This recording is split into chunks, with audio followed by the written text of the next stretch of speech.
Muy buenos días. En nombre de la Sala Mendoza, les damos la más cordial bienvenida. Vamos a cerrar por aquí. Ok, para poder leer bien. Bueno, muy buenos días. Les damos la más cordial bienvenida a este sábado. Gracias por estar en el Carrete Fílmico, nuestro primer ciclo de cine, con la Embajada de México en Bamec, Venezuela y Amexic. Realmente es para nosotros un placer desde la sala comenzar esta alianza con la Embajada de México y con estos invitados especiales en este primer ciclo de cine que estamos realizando, donde tuvimos un recorrido por largometrajes documentales muy importantes, como fue En busca del muro, En el ombligo del cielo y El remolino. Las personas que nos acompañan tuvieron que, haber disfrutado un poco de la película, de estos documentales y de estos largometrajes, para, bueno, hoy comentar un poco sobre su producción, sobre las partes escénicas, sobre todo lo que disfrutamos en torno a estas películas en las cuales tuvimos este primer ciclo. Tenemos como invitada a Gabriela Olivo de Alba. Gabriela Olivo, licenciada en dramaturgia y teatro, maestra de historia del arte, ambas por la UNAM, y magíster en la historia del arte por la Pontificia Universidad Católica del Perú. Performancista y narradora, crea piezas de arte en acción. Sus temas desarrollados a través del lenguaje corporal son la muerte, el deseo y los sueños, al mismo tiempo que cuestionan los estereotipos, problemas de género y las representaciones asumidas socialmente. Ha sido agregada cultural en la Embajada de México en Venezuela en dos periodos, 1995, 2002, 2008, 2014. Gabriela, muchas gracias por estar hoy acompañándonos. Tenemos a Eliseo Solís Mora, de Upata, Estado Bolívar, licenciado en Artes, Universidad de los Andes y componente docente en la Universidad de Carabobo. Artista integral y performancista, su propuesta va de lo plástico a lo conceptual y trabaja con la noción de identidad como un territorio movedizo, lo temporal y lo aforístico.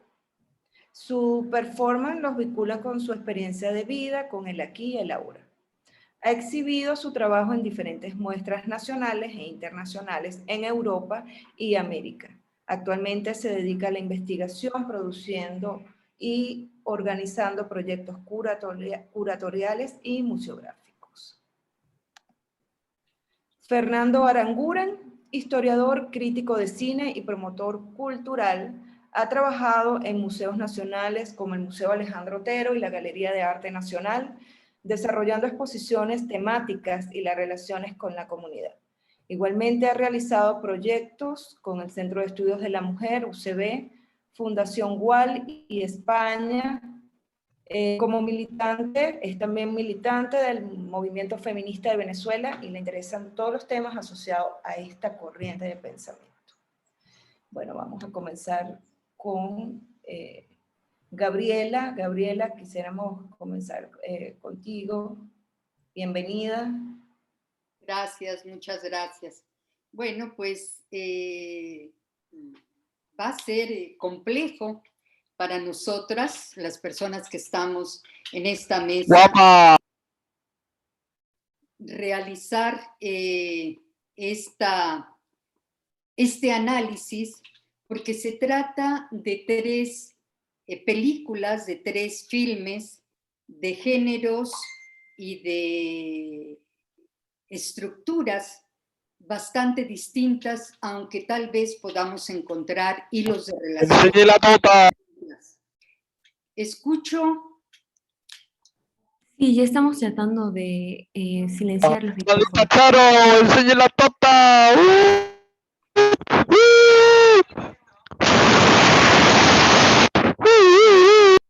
Creo que hay ahí una interferencia, un bromista o un saboteador. Y bueno, creo que a lo mejor se estará integrando de una manera curiosa a esta performance. Yo celebro estar esta mañana, ¿sí me escuchan? Sí, perfecto. Saludando a la audiencia, entiendo que ya están algunas personas conectadas que vieron la película, a nuestros compañeros y compañeras en esta mesa, Fernando Aranguren, a quien conozco ya desde hace décadas del Museo Alejandro Otero y después de sus pues acciones y actividades en torno a temas feministas y de género. A Eliseo Solís también le doy pues un abrazo muy grande desde Ciudad de México. Decía yo de estas películas, la primera de ellas es En busca de un muro, una película dirigida por el realizador mexicano Julio Bracho en 1973. Es una película protagonizada por el actor Ignacio López Tarso. No quiero dejar de destacar que la nómina de esta... ¡Deja de leer! ¡Apréndete lo que tienes que decir al menos! ¡Hostia! Esto es muy poco profesional, Esto es muy poco profesional. Eres muy poco... Les pido disculpas, es la primera vez que nos pasa esto. No nos preocupemos, ¿por qué no Gabriela, de estamos? verdad. No, pero ¿por qué no escuchamos al compañero si tiene algo que decir? A mí me parece espléndido que podamos establecer un diálogo con él. Creo Qué que bella. A mí me parece de que, expresarse. bueno, a mí me parece que ese tipo de participaciones son bastante, o sea, no son para, no creo que él quiera establecer un diálogo con nosotros. No creo, Andy. Así que tranquila, Gabriela, te pido súper disculpas, es la primera vez que nos pasa esto y nada. No, bueno, pues me encantaría, si hay la posibilidad de escuchar la profesionalísima participación de la persona que está intentando intervenir. Pero bueno, más allá de eso, comentábamos que en esta película, En busca de un muro, protagonizada por Ignacio López Tarso y dirigida por Julio Bracho, lo que se aborda es la vida o se recapitula sobre una determinado episodio o momento muy, muy particular y muy específico de uno de los tres grandes nombres y figuras del muralismo mexicano. Me refiero a José Clemente Orozco y a estas vivencias en los Estados Unidos en un viaje que realiza en 1926. También destacaba yo que hay una nómina de importantes figuras en esta cinta y no me refiero necesariamente al reparto de actores, sino a figuras como el músico Blas Galindo, que también fue muy relevante en este llamado movimiento musical nacionalista en mi país. Está también la colaboración del fotógrafo Manuel Álvarez Bravo, de quien, por cierto, hay obra también en Venezuela. Yo recuerdo haber hecho alguna exposición en el Museo de Bellas Artes en Caracas, en donde pues descubrimos que hay piezas muy, muy interesantes de Manuel Álvarez Bravo en sus acervos.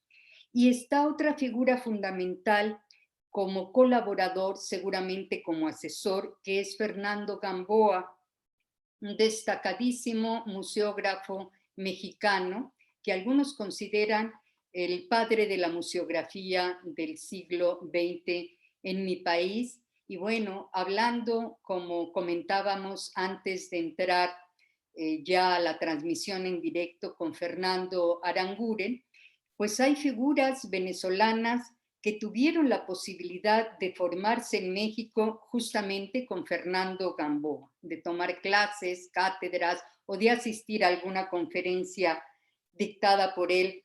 En mi país estoy pensando, por ejemplo, en Camilo Betancourt, museógrafo por varios años del Museo de Bellas Artes en Caracas.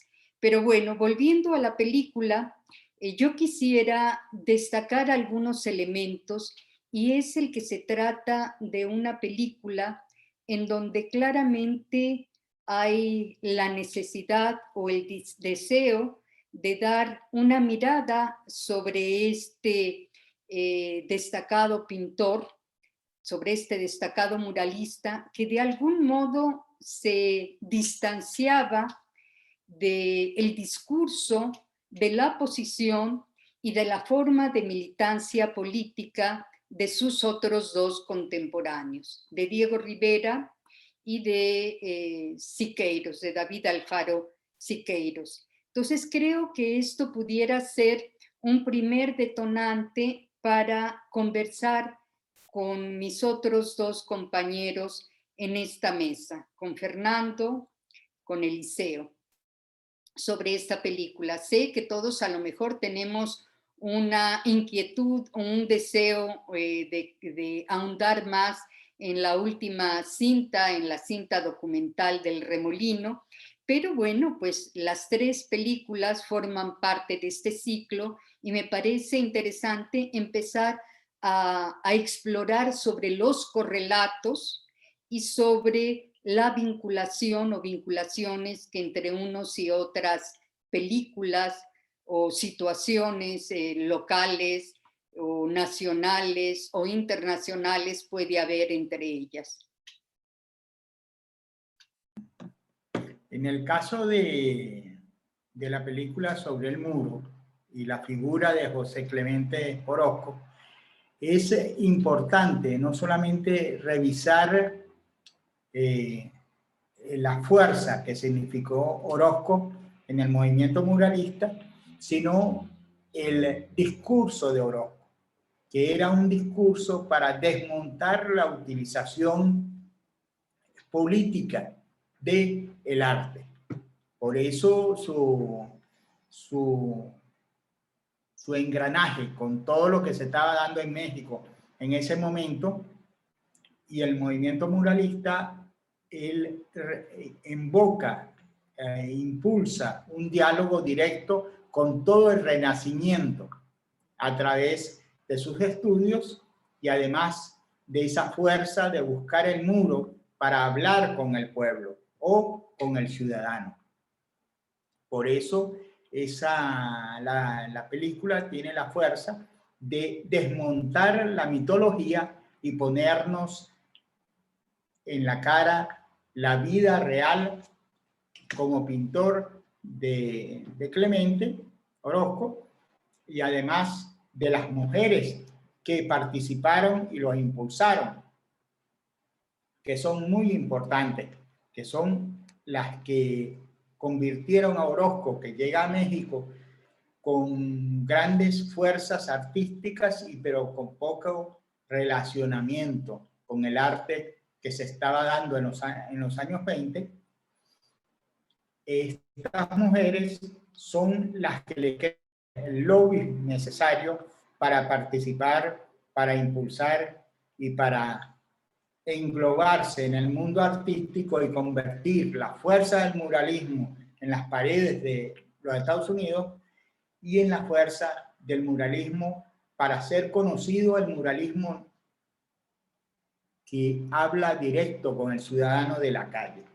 Estas mujeres son Ana Red, Eva Sleoninus, Anita Prender, que le crean los lobbies y el impulso para que Orozco pueda llegar a ese momento histórico que son los años 20 y la caída de la banca norteamericana y del momento de la crisis económica, y Orozco pueda ver y sentir lo que sienten los obreros, los campesinos, la gente de la calle de Nueva York, a través de verlo en la calle, pero también plasmarlo en las paredes. Y además llevar ese diálogo de impulsar impulsar el arte como una forma de transformar el alma del ser humano, y en el caso mexicano, transformar lo que se estaba dando en México, que era la transformación educativa. Las paredes pueden educar. Esa es una de las grandes lecciones de la película que se refleja y de Orozco como gran y fundamental diálogo directo de una educación popular.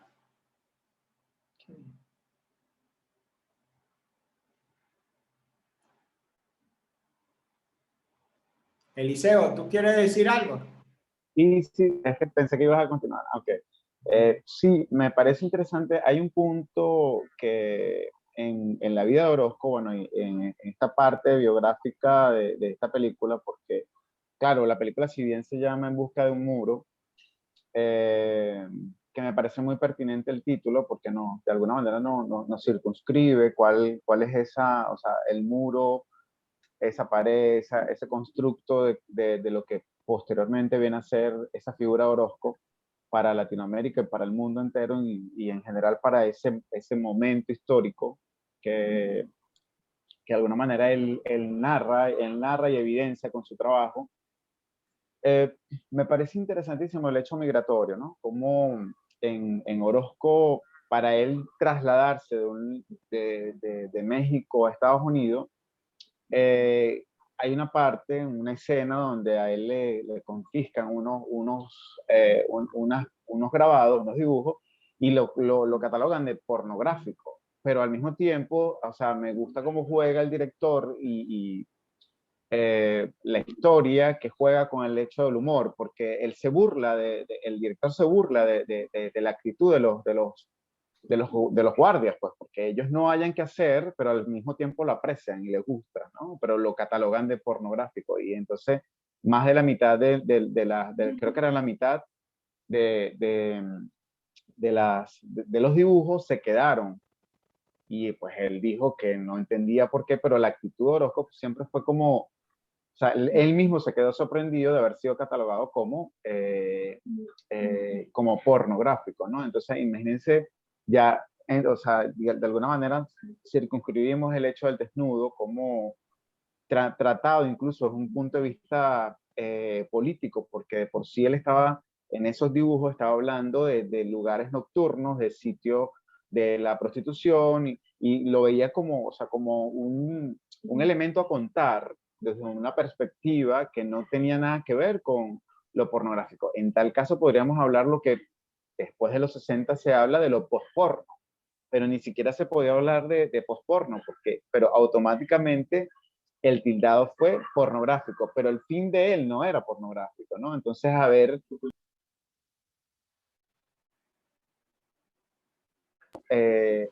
estos vínculos se patentan de cómo alguien juzga la moral y luego lo que también sucede con su trabajo en Estados Unidos, que es catalogado como muy salvaje, ¿no? La crónica siempre son que presenta algo salvaje, demasiado violento y al final retratar una guerra civil, retratar situaciones en caos humano, obviamente que no va a ser algo ni sencillo ni frágil. Al contrario, o sea, vamos a trabajar o sea, él trabajó con una crudeza que de alguna manera pues estaba siendo muy bien un cronista y al mismo tiempo un idealista de esa violencia. O sea, tenía las dos partes porque nadie, o sea, como no se dedicaba a la crónica, pero tampoco se dedicaba al ser meramente ideal, era simplemente su sistema de ver el mundo, era la forma como él sentía y padecía. Y lo que me parece interesantísimo es ver el perfil humano de Orozco a través de la película y que te conecta, te sensibiliza, porque es la anécdota, es el juego y al mismo tiempo es la realidad vista desde una perspectiva interesantísima. Me gustó muchísimo el perfil humano de la película. Coincido con ustedes. Creo que es interesante que en la película, a pesar de que pues inevitablemente hay algo un poco acartonado, a lo mejor en los textos mismos y en las figuras que a los actores les toca representar, sí logra hacerse este retrato de Orozco, tanto como artista, como creador y como persona, como ser humano. Creo que hay una congruencia que se nos muestra ahí desde esta intención de desmitificar, por ejemplo, cómo fue que perdió la mano, que no fue en ningún hecho de activismo o en una batalla, sino que fue por un accidente pues de cierta irresponsabilidad infantil o juvenil al jugar con un elemento de pirotecnia. Y también cuando rechaza los muros que se le ofrece porque siente que va a condicionar su propia libertad expresiva. Entonces, creo que ahí hay una congruencia y una actitud ética como ser humano y como creador, pues que queda muy bien reflejada en la película. No sé si quieran que pasemos a la siguiente cinta o si quieren ahondar con algunos otros comentarios sobre el muro.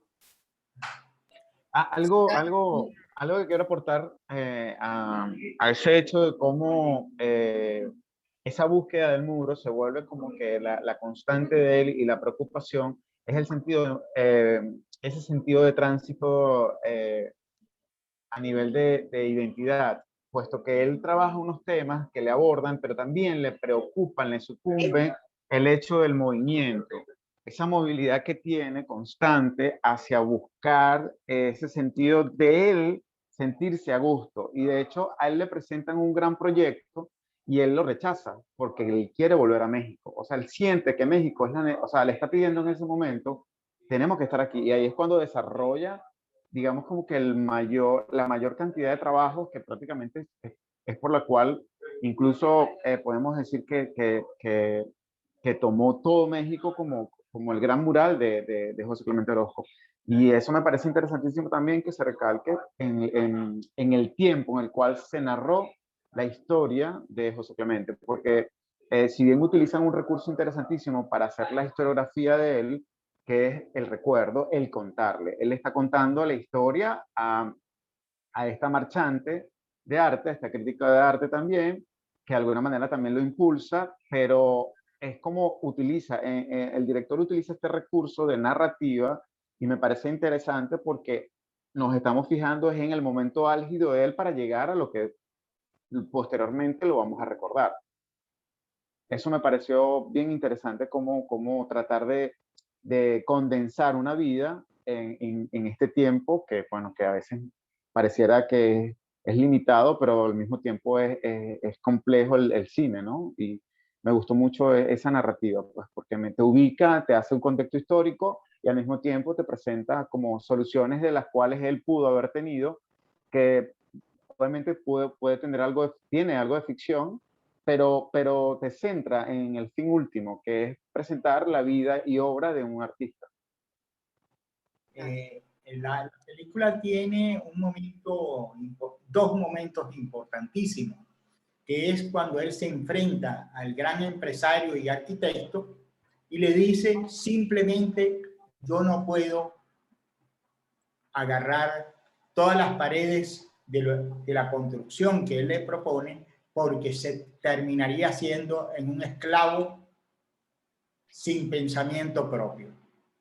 Esa es una escena muy fuerte, muy importante, que el guionista pudo pasar a través de la visión histórica, pero también con la fuerza necesaria que el que lo ve puede sentir que el discurso narrativo, como dice Eliseo, de volver a México y destacar las paredes que en México tuvo que dejar porque el Estado mexicano de ese momento le evitó la posibilidad de hacer y utilizar los muros de una forma absolutamente libre y no de propaganda. Y por otro lado, es una de las cosas que le pediría al próximo director que haga una película sobre Orozco, que hable de ese momento familiar de Orozco.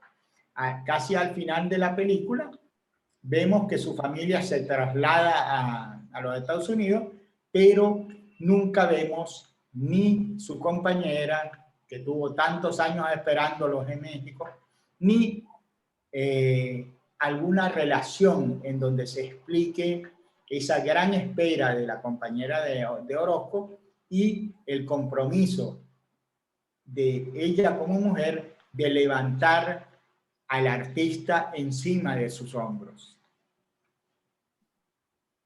¿Qué te parece?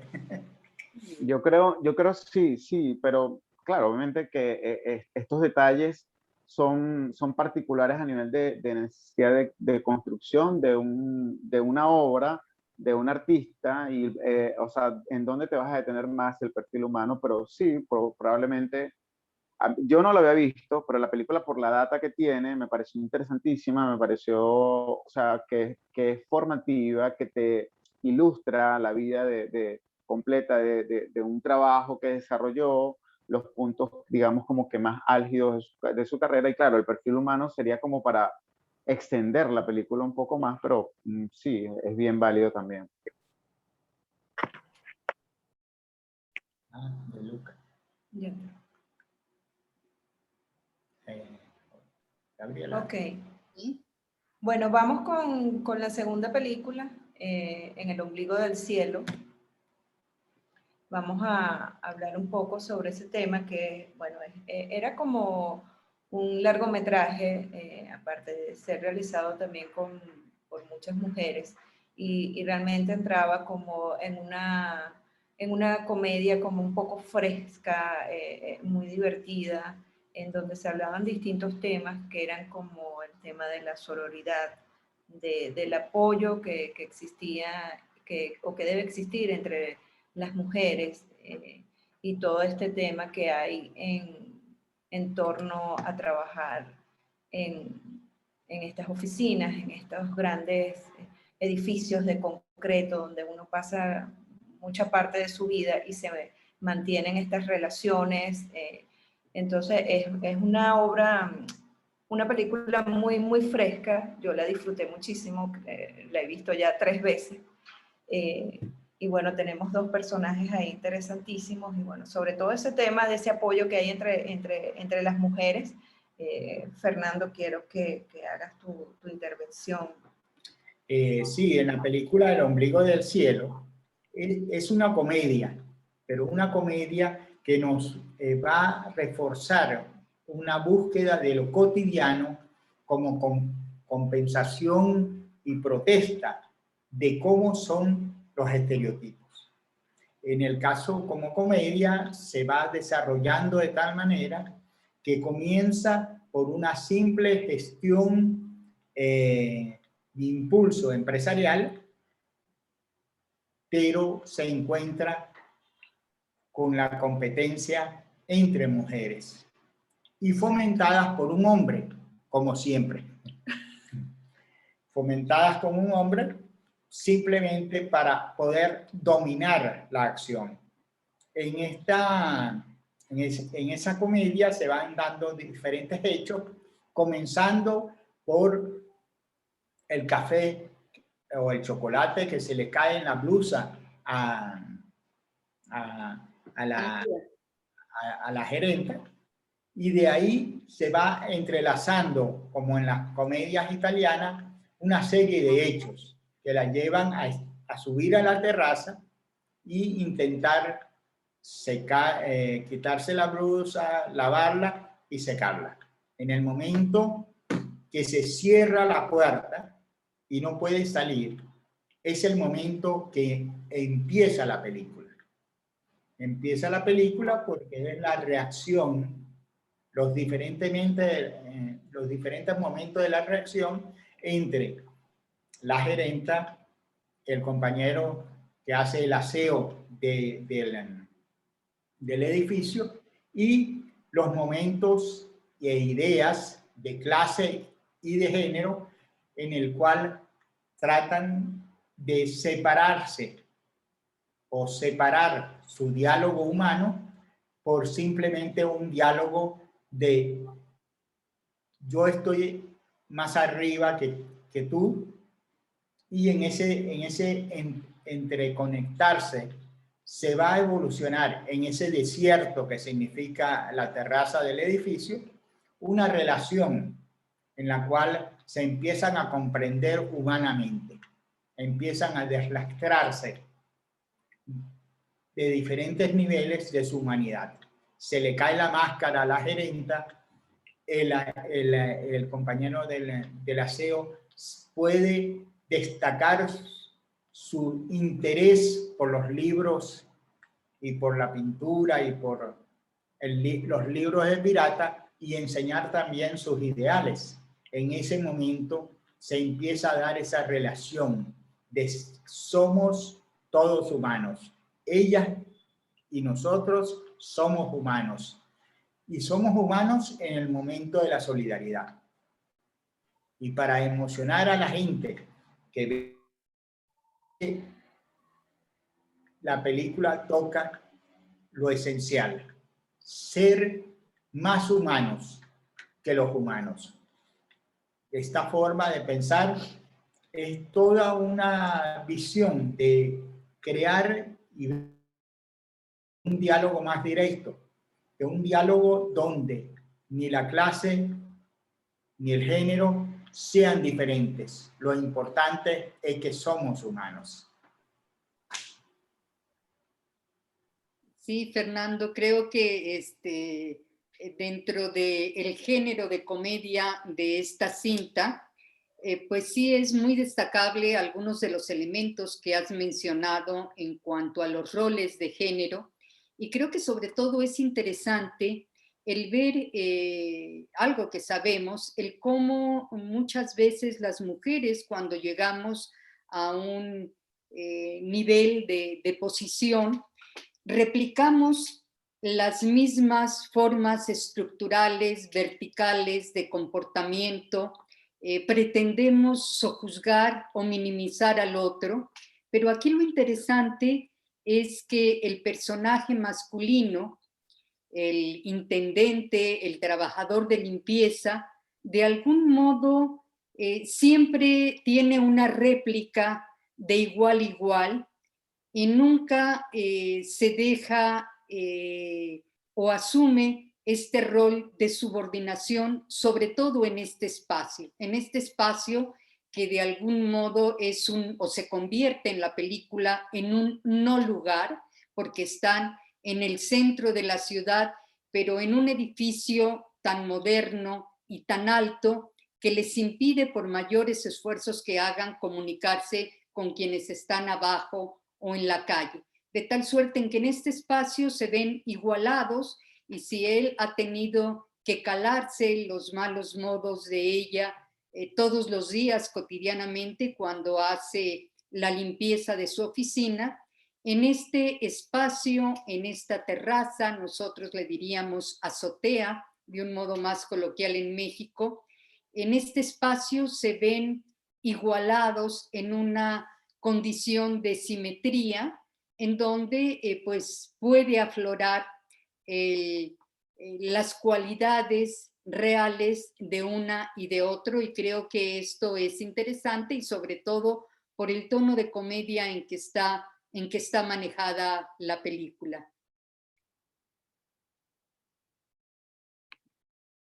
También sería muy importante destacar que es las actuaciones. La compañera actriz lleva junto al actor el peso absoluto de la dramatización del momento. Y además, en algunos momentos, la actuación del actor Noé Hernández resalta con mucha fuerza y se van nivelando en cada una de los momentos del diálogo. En el inicio, la Magali logra impactar al público, o fue lo que yo sentí. Logra impactar al público.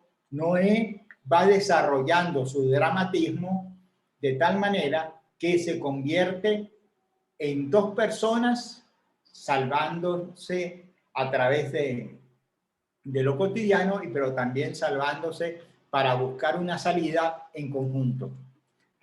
Ya en el proceso de la película, vemos casi al final esa sororidad que se da entre hombres y mujeres o entre mujeres, que en este momento se convierte en una sororidad entre dos seres humanos que quieren cambiar la actitud patronal en ese momento, pero también quieren cambiarse a ellos mismos como seres humanos.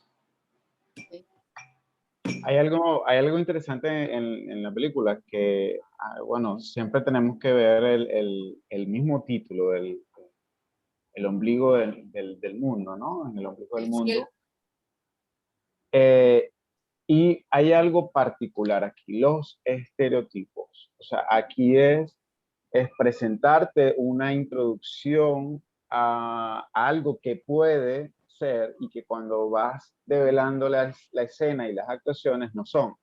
Entonces, como la predisposición que estamos atentos a cuando estos dos personajes se encuentran en una zona vulnerable, tanto para uno como para el otro, ¿no? Y el resguardo que va a haber entre ambos y ese sentido también de dónde está el prejuicio detrás de cada uno de los personajes. Uno bien sea por ser subordinado y el otro por quien subordina. Y al mismo tiempo está una característica interesante respecto al estereotipo de violencia de género, bueno, de violencia de la mujer específicamente, más que de género.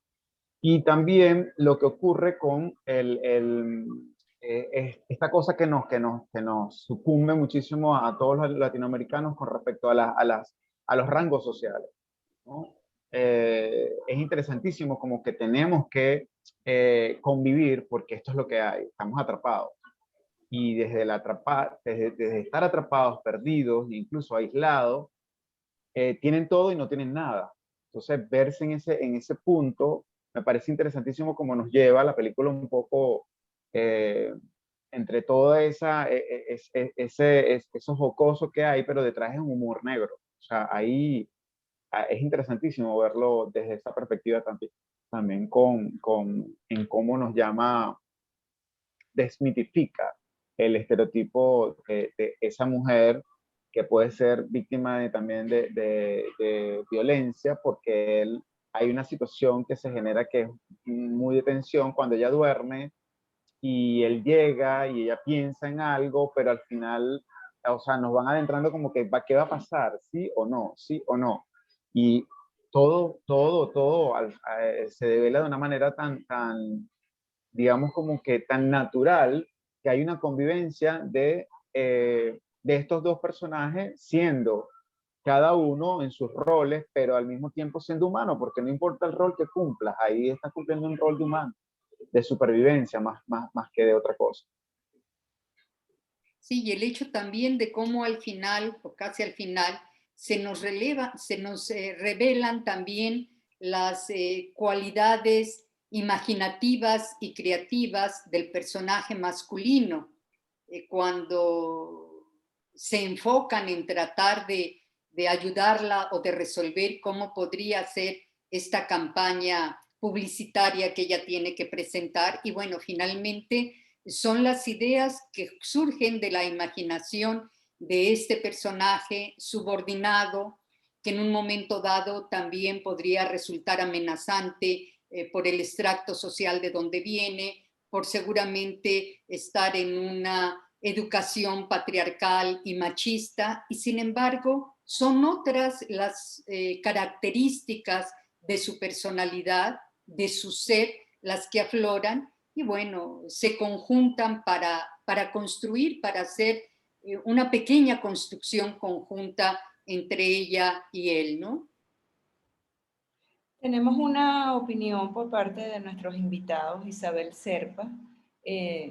Muy importante el abordaje del tema sobre el ejercicio del poder por parte de las mujeres y los hombres y el tema de la sororidad, aspectos que nos dan para reflexiones muy significativas en nuestras vidas.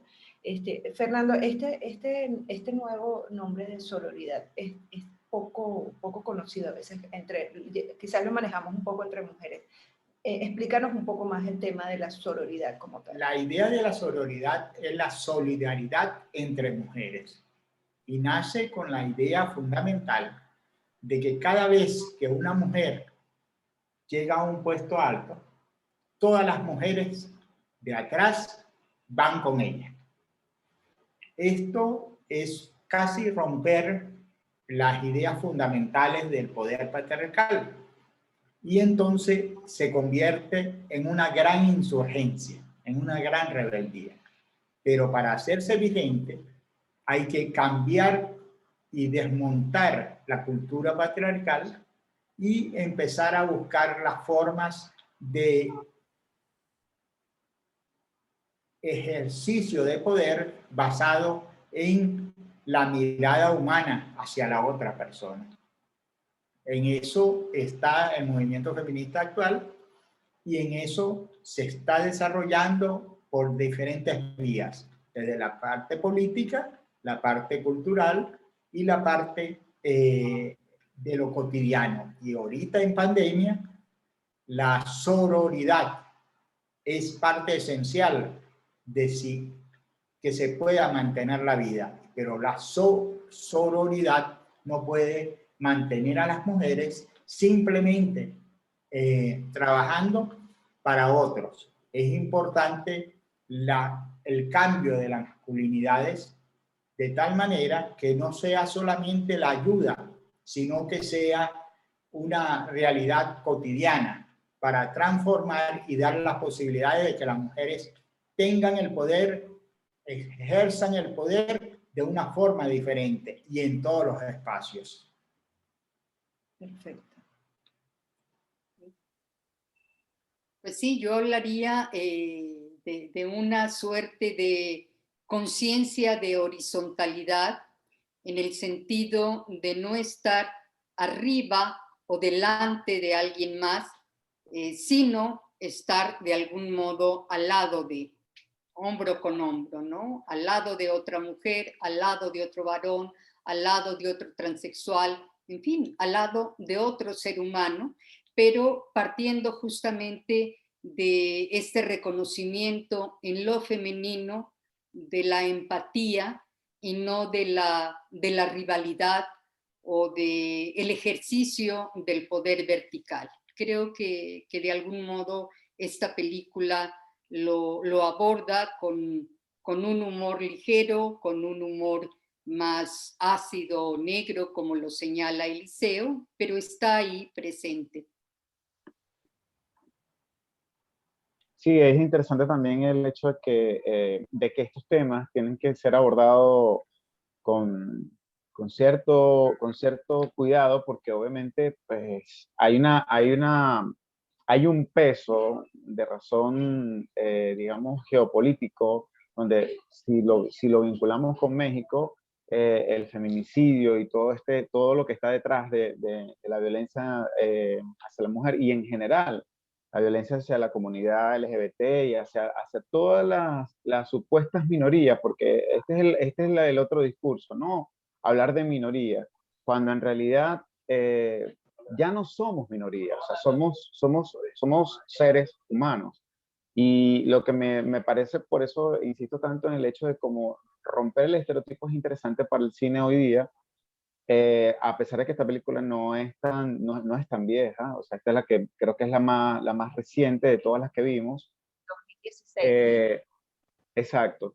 Y es sabroso ver el hecho de cómo estos discursos dialogan y que al mismo tiempo se nutren uno de los otros, porque si bien es cierto lo que dice Gabriela, lo de la horizontalidad es necesaria. Pero hablar de empoderamiento, porque piensa por un lado, queremos empoderamiento, el empoderamiento siempre va a llevar como que un punto hacia arriba, un punto eje, un punto, entonces no va a haber, el empoderamiento debería ser horizontal, ¿no? Pero es interesante cuando se plantean este tipo de cuestionamientos porque también uno se empieza a cuestionar, ajá, en realidad, ¿qué quiero empoderar? O sea, ¿quiero estar yo? ¿O es el ego? ¿O es una causa? ¿O somos todos? me gusta cuando te cuestionan eso, ¿no? Sin caer en el hecho de entender claramente, o sea, que debemos entender que podemos caer en esa cosa de crítica y no entender que para llegar a este punto han muerto muchos, han muerto muchas, o sea, porque son causas de activismo contundente, el hecho de que estos temas se aborden de esta manera. O sea, no es de gratis tampoco, ¿no? En el hecho de como cuando se aborden temas donde se desmitifican roles sociales, donde ya no es aquella fijación estereotipal, a pesar de que vamos a entender que una película, cuando es ficcionada, trabaja con estereotipos, porque es un personaje, es la construcción de un ser que no necesariamente tienen que ser un humano, sino que son particularidades humanas para llegar a una conciencia, a un nivel de conciencia. Y cuando películas como estas abordan el humor, a veces es muy difícil hacer el equilibrio entre el sarcasmo, entre la burla, y que sea un humor en donde te despierte un cierto nivel de conciencia. Eso es bonito también verlos en películas como que a veces no son tan comerciales, pero te llegan a donde deben llegar, como en el caso del ombligo del mundo. Hay una temática bien interesante y es un personaje secundario que es la asistenta, la que colabora con la gerenta, cómo le presenta a través del espejo de su mirada las causas que hacen que ella viva peor, que la gerenta esté enredada en un momento, como decía Eliseo, de violencia de género con su pareja. Esa mirada que le da el personaje que colabora con la gerenta es sumamente importante. Cuando ella le dice, tienes que acabar, ya no va a tener fin de semana, tienes que estar dispuesta porque yo necesito presentar el proyecto. En ese momento hay una conjunción de temáticas ahí muy fundamentales, que es esa mirada de la compañera que siempre te ha acompañado, pero en el momento del poder, yo te necesito, pero no comparto contigo el crear la necesidad. Por eso es importantísimo una pequeña frase en donde ella le dice, todos tus proyectos han salido porque yo te he colaborado.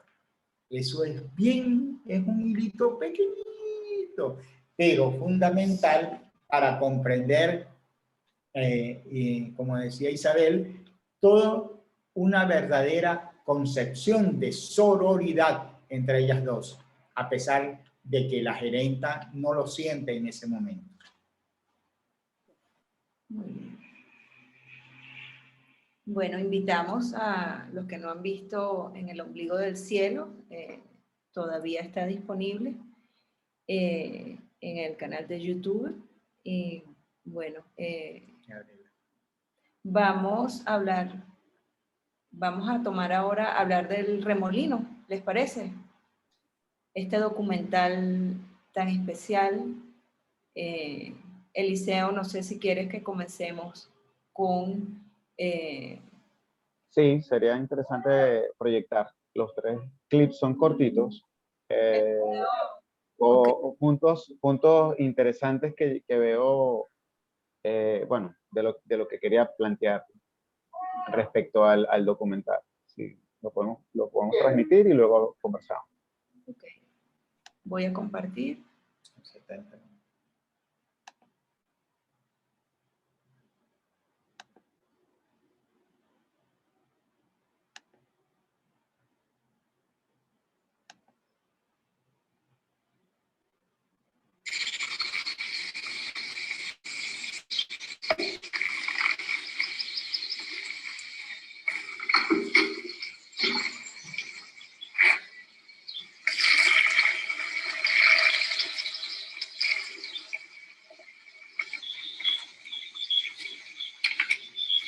Hay una reina de noche que de día de hombre.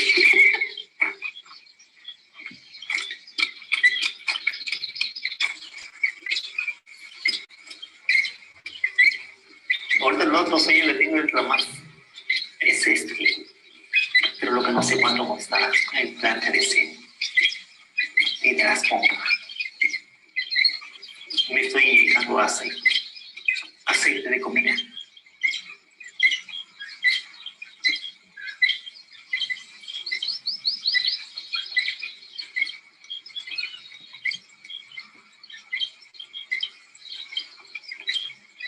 Cuando salía Laura Bozo ahí, Cristina también, y todos esos chicos. Bonito su trasero, bien quebrado las piernas. Bonito estaba.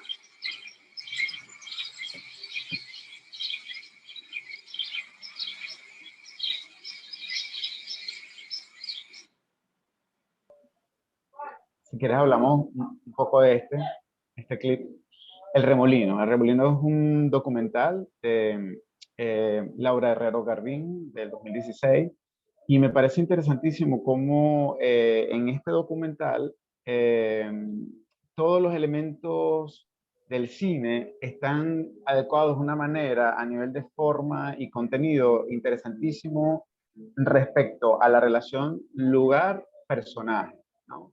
Porque si bien este personaje que nos presenta, básicamente hay 5 personajes, pero son 2 los que de alguna manera relatan esta historia de este pueblo en Chiapas, que es un pueblo súper pequeño, que es un pueblo que tiene que ver obviamente que es un remolino, porque en sequía baja el nivel del río Usumacinta.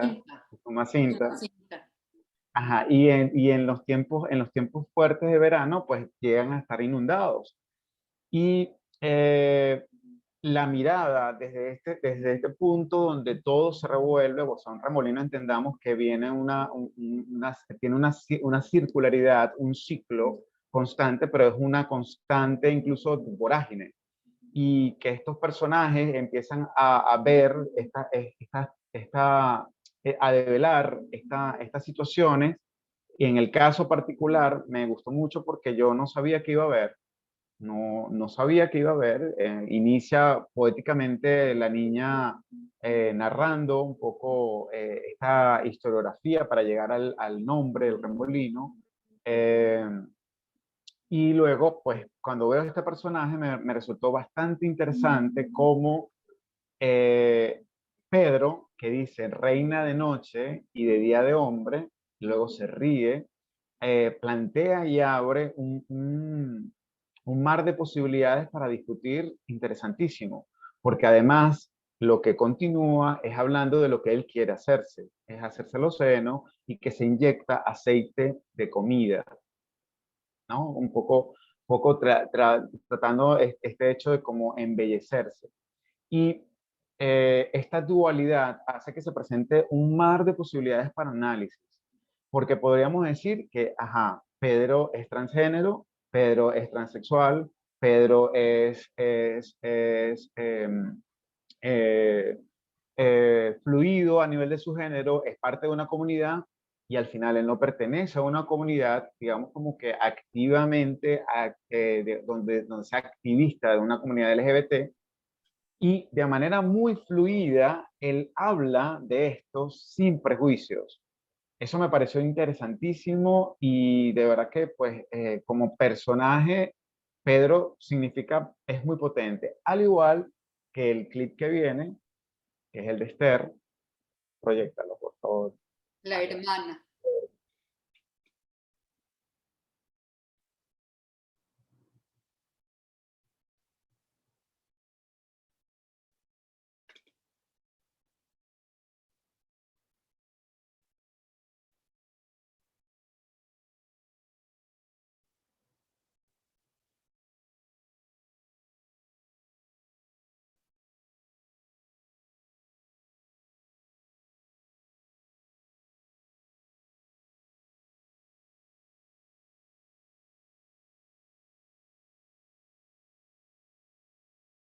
Por ser mujer,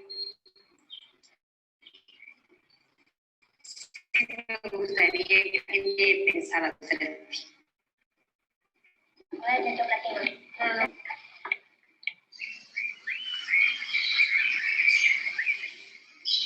Y por eso tengo que estar trabajando así, pues. Ok, aquí Esther dice, lo que pasa es que no sé si lo escucharon, pero bueno, dice, no es justo todavía vivir en el tiempo de antes. Aquí tú no puedes hablar tanto por ser mujer. Sí me gustaría que la gente pensara diferente y por eso tengo que estar trabajando así, duro pues. Popularidad. Aló. Ajá, ¿me escuchan? ¿Sí me escuchan? Ok. Sí, te escuchamos. Aquí se presenta la otra contra, digamos como que estas dos caras fundamentales en este documental, donde Pedro, por un lado, su particular presencia con ese género fluido, y Esther, que también el padre, que luego lo vamos a ver, porque vamos a ver una triangulación que fue la que escogí, estos tres puntos álgidos del documental. El padre le dice que ella es como si fuese un hombre, como si fuese un hombre. Por eso habla, cuando habla Esther de que ella quisiera que no, o sea, no vivir de esta manera, donde sea, o sea, ella pudiera hablar y decir todo lo que quiere ser como ser mujer, sin necesidad de caer en el estereotipo. O sea, estos dos personajes que son reales, además, son anti-estereotipos. Fíjense que veníamos hablando del estereotipo, del rompimiento de estereotipos, y estos son anti-estereotipos, porque ellos viven de manera fluida. Y lo que más me interesa y me gustó es que ella dice que ella tiene que seguir trabajando para poder seguir paso. Entonces es un no impedimento, pero luego lo que develamos también es que ella quiso estudiar y su padre no le dio la posibilidad de estudio. De hecho, la triangulación ocurre en el próximo video que vamos a ver, es donde aparecen estos tres personajes, que es el nombre del padre, se llama, ya les voy a decir, que no lo preciso porque, o sea, los que me fijaron siempre, Dios, lo recuerdo, pero ahí lo tengo, yo lo coloqué al principio. Y este padre cuando evidencia su posibilidad, su error, y es todo el patriarcado que podría ser, si lo vemos como una, sí, como un saldar cuentas, como un patriarcado donde él mismo reconoce su error y donde de alguna manera él también fue el que impuso que ellos estuvieran en este punto, ¿no? Pero me parece interesantísimo, por eso vamos a ver el próximo punto, que es la triangulación, donde va a haber algo interesantísimo a nivel de tanto como de contenido, de forma, a nivel de cine, y cómo realmente está sucediendo estas vidas en un remolino.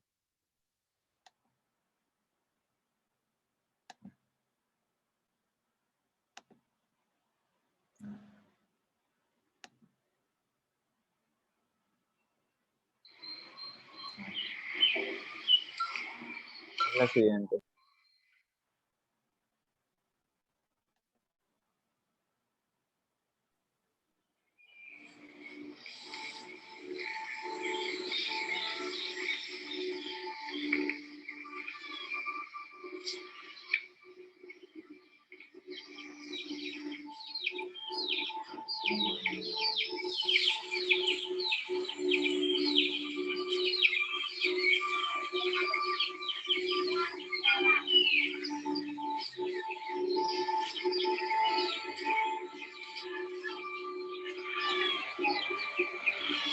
No era yo responsable. 12 personas. Cómo comían, cómo bebían, cómo lo vestían, solo Dios lo sabe. Y un borracho conmigo.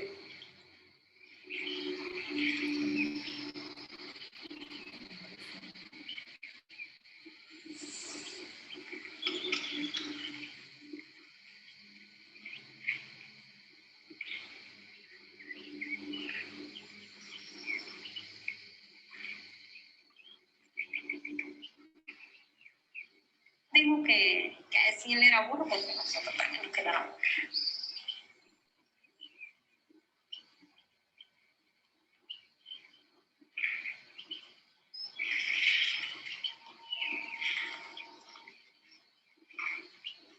A veces más necesita uno de un extraño que de la familia. Porque a veces la familia te ve como que sin nada.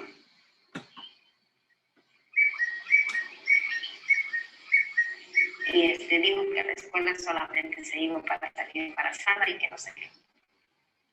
Hasta la fecha ahorita me lo dice. Que para qué mandas a la niña, dice que allá no sé qué cosa y que esto y que lo otro.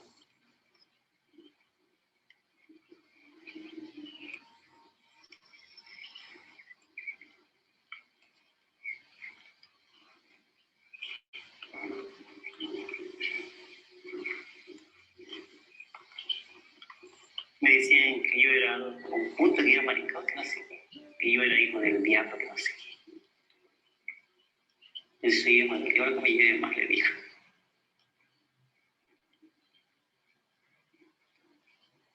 Era yo perdido, no supe administrar a mis hijos, pues, pero no me puedo negar, de lo que antes fui yo, ya grande no te quiere quedar vergüenza. Sea malo o sea bueno, es mi padre. Vean que no hay medio querido apoyar en eso, ni en lo que sea, ¿verdad? Volvería a nacer de nuevo, volvería a ser gay. Pues yo volvería a hacer lo mismo, les digo. Me arrepiento. Porque si me hubiera arrepentido, digo, ¿desde cuándo?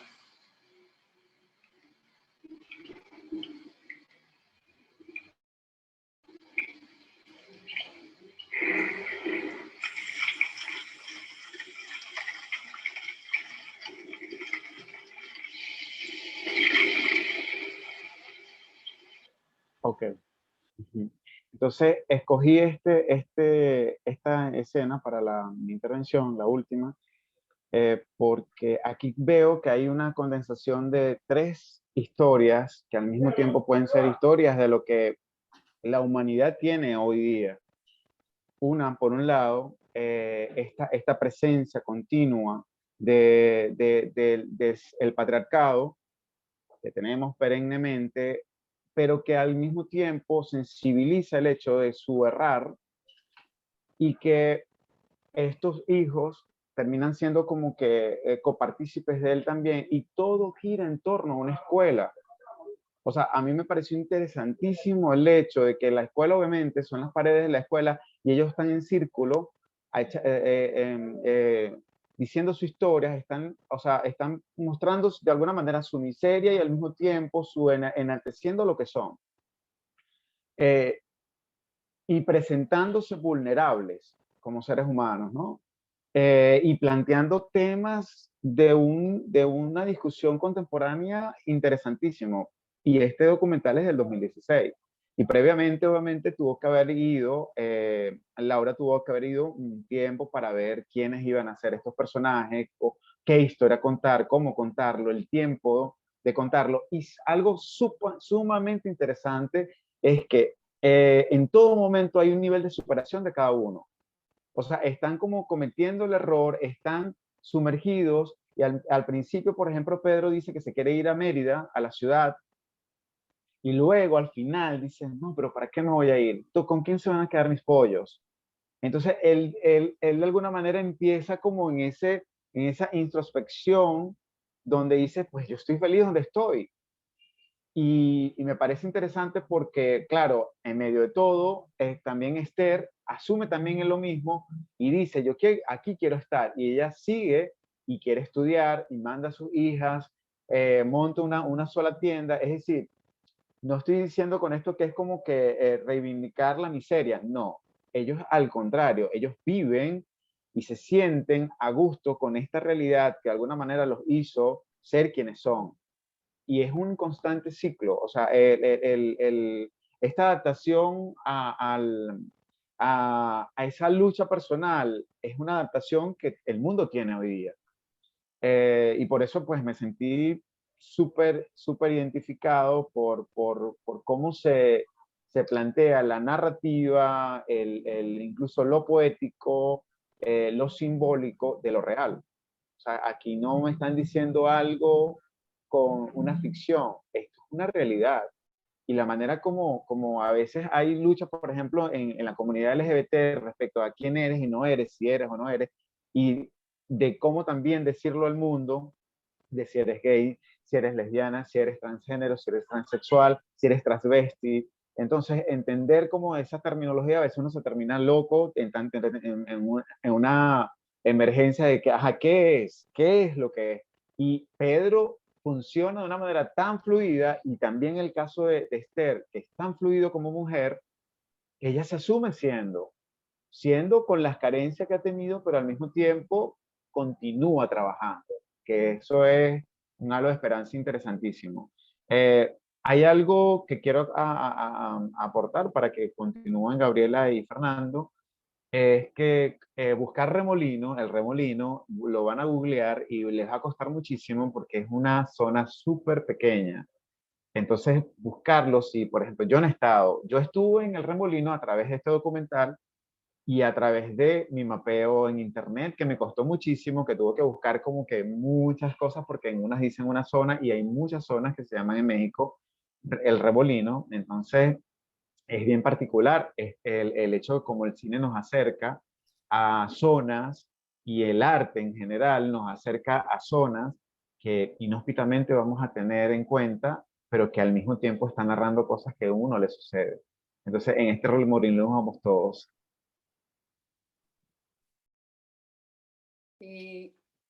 A mí me gustaría intervenir porque creo que, bueno, obviamente reconozco que de las tres cintas que estamos analizando, en lo personal fue la que mayor interés me ha provocado, justamente por tratarse de un documental y porque nos hace evidente muchas situaciones y condiciones que a veces presuponemos diferentes. Por ejemplo, el tema de la presencia homosexual, lésbica, transexual, transgénero, en comunidades campesinas o en comunidades indígenas, han sido poco tratadas en el cine. Venturosamente, en estos momentos en el cine mexicano, hay sobre todo una realizadora oaxaqueña, Ángeles Cruz, que es también actriz y que ha trabajado mucho este tema. Ahora tiene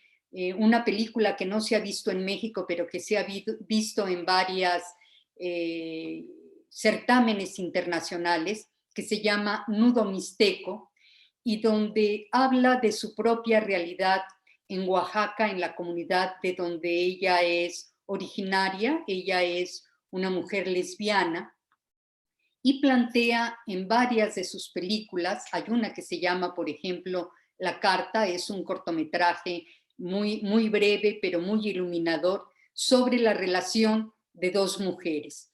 Lo interesante aquí en El Remolino es que, a pesar de tratarse de un lugar geográficamente, como ha dicho Eliseo, perdido en nuestra geografía, pero justamente y curiosamente ubicado en una suerte de intersección, porque está en el río Usumacinta, pero el río Usumacinta es a su vez el lugar límite entre dos estados de mi país, entre Chiapas y Tabasco. En este caso se ubica en el lado de Chiapas, pero vemos como esta misma situación de aislamiento de algún modo también posibilita cierta apertura, porque no vemos que la familia misma, aunque se nos relata y describe que el padre impidió que la hija Esther estudiara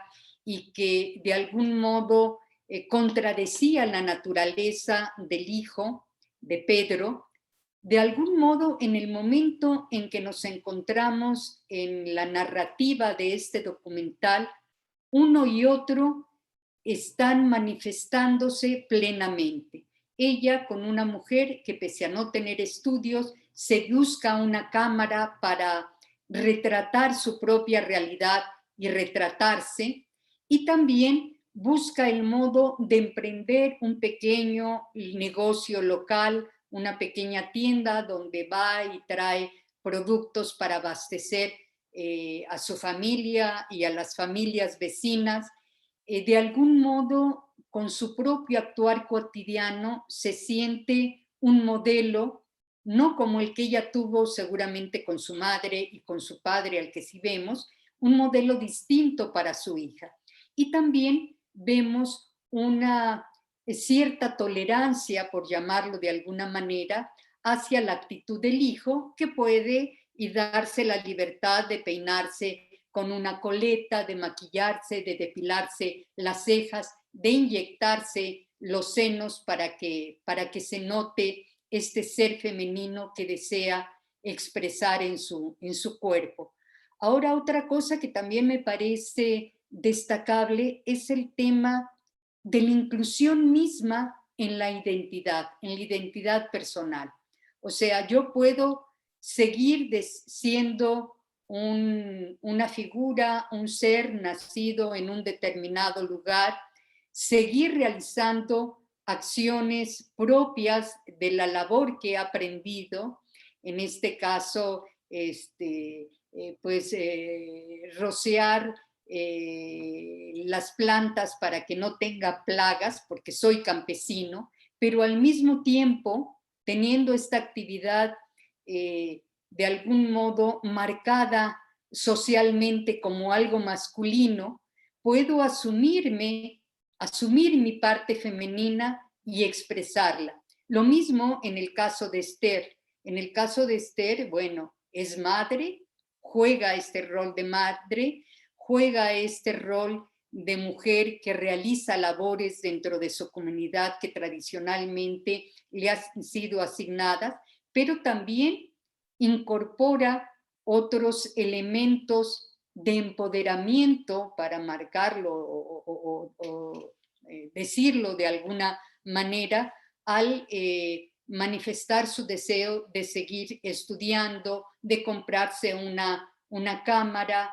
de administrar este negocio para proveerse a ella, a su hija, a su familia y a su comunidad de otros insumos. Entonces me parece que en ese sentido es muy revelador, también revelador el hecho de que la directora, la realizadora, no sea una mujer mexicana, sino una mujer española, que además ha seguido con esta misma línea de trabajo. Está por estrenarse, o no sé si ya esté en cartelera, porque han empezado a abrirse algunas salas en México, otro documental que se llama La Mami, en otro contexto. Sí, es en otro contexto, es en un contexto urbano, en un cabaret, y es la historia o el seguir la interacción de este personaje, se llama Olga, le dicen la mami de manera afectuosa, y es la mujer que tiene a su cargo el baño de mujeres de este club nocturno, de este cabaret, y a ella le cuentan sus pesares.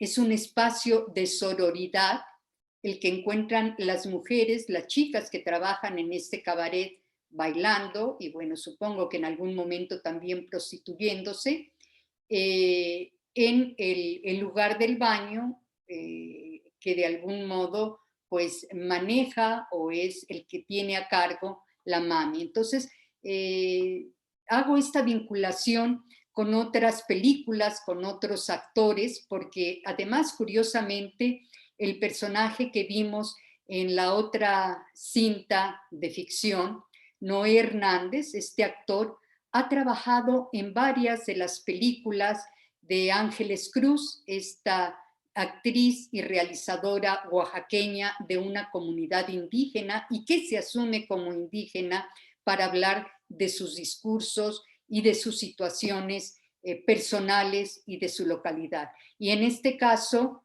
Noé pues interpreta otros personajes distintos, incluso transvestis, transexuales. Entonces, pues sí es interesante el cómo se van interrelacionando el quehacer fílmico contemporáneo en mi país, y bueno, no solamente en mi país, estamos diciendo que aquí hay también la intervención de una realizadora española.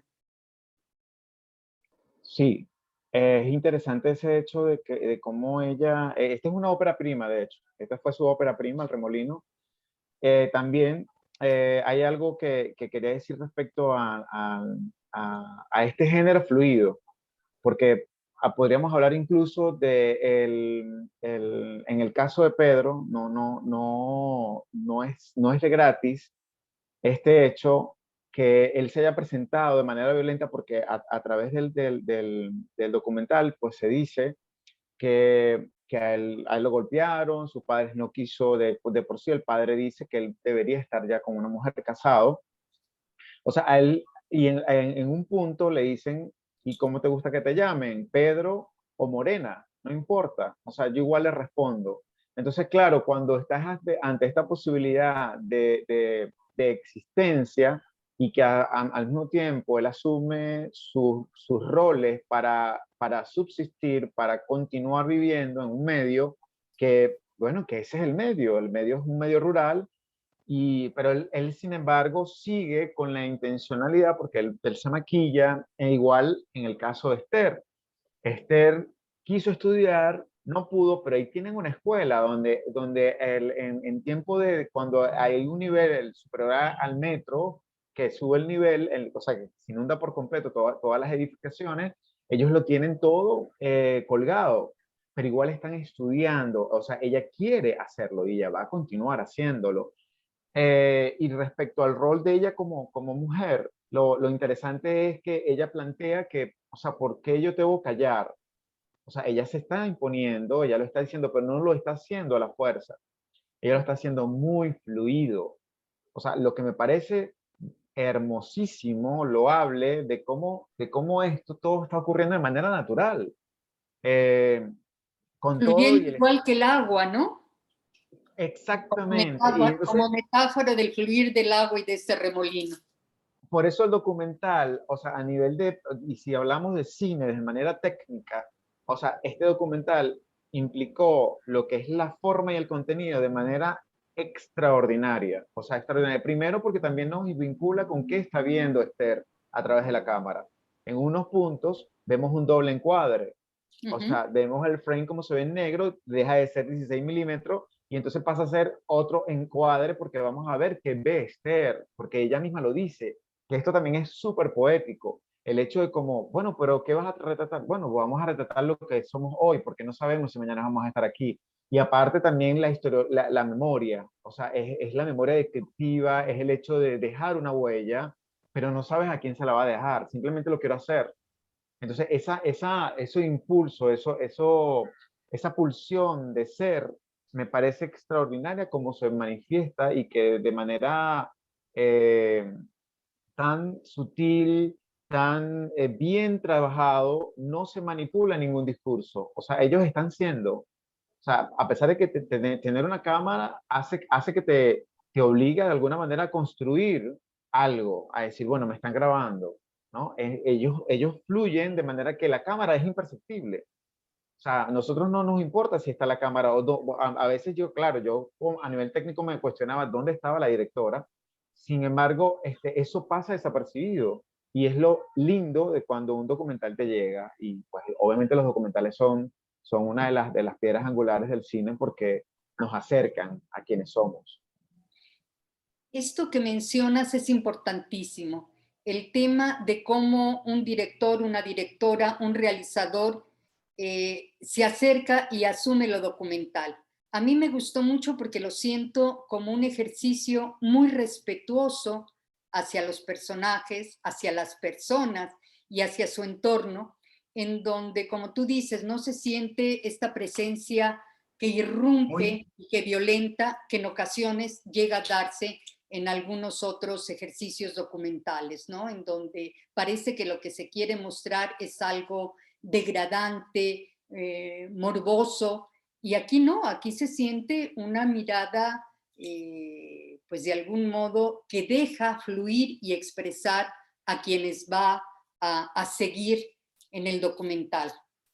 Y el documental, si hablamos de documentalistas, por ejemplo, europeos, por eso también hago esta acotación, ella es española, eh, sin embargo, tuvo mucho tiempo viviendo en México para llegar a este punto. Entonces, claro, respetar este hecho de que no es nada más tu producto, sino que es con la gente, me pareció súper interesante, porque hay documentalistas europeos que trabajan con métodos que tienen que ser rigurosos, que tienen que estar esto acá. No, o sea, ella no irrumpió, ella estuvo, ella fue siendo con ellos, y eso me pareció interesante, porque eso me dio más cercanía con estas historias y con este relato que, vuelvo y repito, es súper contemporáneo, es lo que estamos viviendo, es lo que el mundo está viviendo en este momento, y es súper relevante también rescatar este tipo de historias que pues todos los vivimos, porque yo estando en provincia vivo todo esto que planteaban ahí. La misma situación con el licor,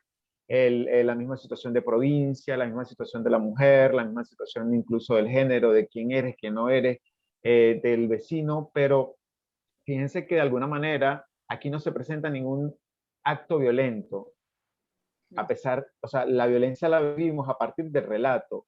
Entonces, pero lo que vamos viendo es lo que ellos están limpiando en ese sentido de ser y lo que están asumiendo ser y lo que están siendo. O sea, es súper interesante esos tres puntos. Así es. En ese sentido, hablando de la dirección de la película y ese diálogo narrativo entre el mar, entre el río y el remolino, no solamente como decía, como decía la compañera hace unos minutos, la fuerza, la directora logra un diálogo muy profundo. Y hay una escena al inicio que nos estalla en la retina, que es el momento cuando ellos vienen, primero Pedro y después Esther, en la canoa a través del maíz, de los maizales. Esa es una escena muy fuerte, muy importante, porque nos va a explicar todo lo que se da en general en toda la película, en todo el documental, que es ese diálogo conjunto. Y en el momento, como decía Eliseo, en un momento dado en la escuela, se da cuando ellas están guindando los pupitres en el techo. Es además fotográficamente una fotografía extraordinaria. Y además, ese discurso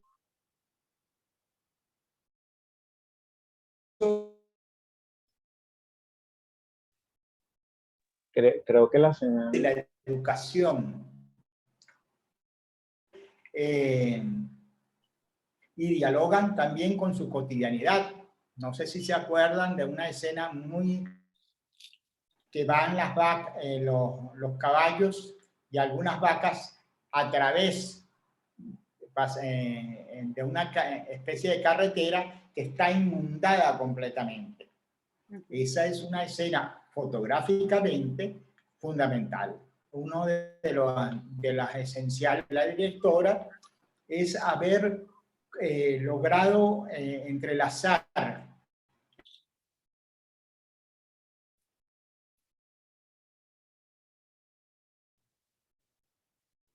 Se ha quedado... yo pensé que era mi señal, pero sí se quedó como... Bueno, ajá. No tomó el documental simplemente como un diálogo entre poblaciones, sino entre un diálogo vivencial de la gente de Chiapas.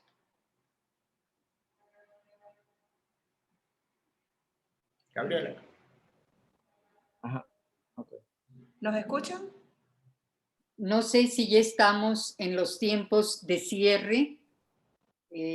María de Lourdes, tú nos dirás si hay algún otro comentario de la audiencia, si algún otro de mis compañeros quiere ahondar en los temas de esta o de las otras cintas. Para mí esta conversación está resultando realmente muy enriquecedora porque, pues, a pesar de que se trata de historias ubicadas en contextos muy específicos, de alguna manera encuentra eco y resonancia en realidades también de otros espacios en América Latina, en este caso, pues en Venezuela, ¿no? Entonces, me siento realmente muy contenta y celebro que haya habido la posibilidad de conversar sobre estos temas y sobre estas cintas.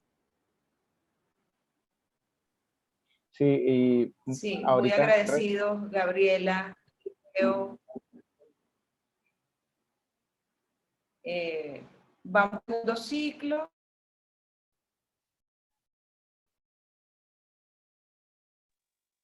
Hay un problema con la señal de... Sobre todo el Remolino, para ver la posibilidad de luego. Creo que no se escucha bien desde Caracas. Yo escucho bien a Eliseo, pero Yo también. a la Tengo la Mendoza misma... se escucho cortado o a veces se queda guindada Ahí, la imagen. sí, se cae inclinada. Hay algo que me Bueno, parece interesante muchas gracias. Ah, ya. ¿Nos escuchan? ¿Sí? Sí, ahora sí. Adelante, disculpe. Ajá, entonces me parece interesante, sí, Gabriela, este hecho de cómo estas 3 películas que parecen aisladas, obviamente son aisladas porque son tiempos fragmentados, o sea, en distancia entre una película y otra, pero al mismo tiempo es interesante ver cómo el cine plantea situacionalidades que de alguna manera nos llevan a esa confrontación con problemáticas contemporáneas y que de eso se trata la historia contemporánea, o sea, de entender esa historiografía, eso que antecede al hombre y eso que va haciendo el hombre o el ser humano, el mismo hecho de cómo seres nos interrelacionamos. Y a mí me parece, o sea, hay una frase que dice Pedro en el Remolino que dice, aunque se sienta feo, pero ni modo, aquí estamos. A como es bueno, es malo. Es como un remolino, la vida que da vuelta y vuelta y volvemos a quedar en el mismo lugar. Y me parece que esa frase de alguna manera nos acerca a todo esto que habíamos hablado hasta ahora. Hay un dato bien interesante sobre Pedro, que al final de la filmación o en el proceso de la filmación, Pedro ya se propone hacerse una operación para cambiarse y además se propone, según la información y de la producción de la película. Muchas gracias y Gabriela, estamos a tu orden. Gracias, Gabriela. Eliseo, muchas gracias. En nombre de la Sala Mendoza, de su directora Patricia Velasco, su presidenta Luisa Mariana y todo el equipo de la sala, en este primer ciclo de cine mexicano, donde disfrutamos de estas 3 películas y este foro. Y vamos a continuar y los invitamos a revisar las redes de la Sala Mendoza para disfrutar de nuestras. Gabriela, Eliseo. Agradecido, gracias. Hasta luego. Hasta luego. Un placer compartir con ustedes. Esperemos que sea la primera, pero no la última oportunidad de encontrarnos en estos espacios virtuales. Hasta pronto. Hasta pronto.